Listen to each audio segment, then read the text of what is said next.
তাহলে one x এর মান যদি ওয়ান হয়, ওয়ান ডিভাইডেড ওয়ান। আজকে আমরা বীজগণিতের একটা অঙ্ক, এটা হচ্ছে অষ্টম শিক্ষক নিবন্ধন পরীক্ষা আসছে, এটা একদম বেসিক সহকারে আলোচনা করব। তো আপনারা দেখেন এখানে দেওয়া আছে x plus one divided x সমান টু হলে x to the power five plus one divided x to the power five এর মান কত।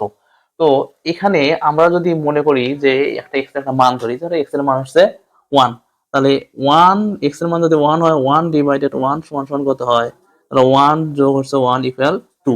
এই মাত্র আমাদের এখানে দেওয়া আছে x plus one divided x এর মান হচ্ছে টু।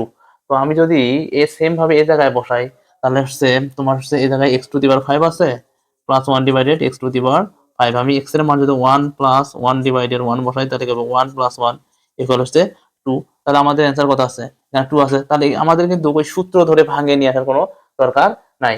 এখন হয়তো বলতে পারো যে ওয়ান বাদে যদি আমি অন্য কিছু ধরি, ওয়ান বাদে যদি অন্য কিছু ধরো, তাহলে আমরা হচ্ছে ধরো x plus one divided x equal হচ্ছে টু দেওয়া আছে, আমরা হচ্ছে কি ধরলাম, টু ধরলাম এক্স এর মান। টু যদি ধরি ওয়ান ভাগ টু, তখন কি আমাদের এই যে লসাগু করলে কি হবে, টু, তাহলে ফোর প্লাস ওয়ান ফাইভ ভাগ কত টু।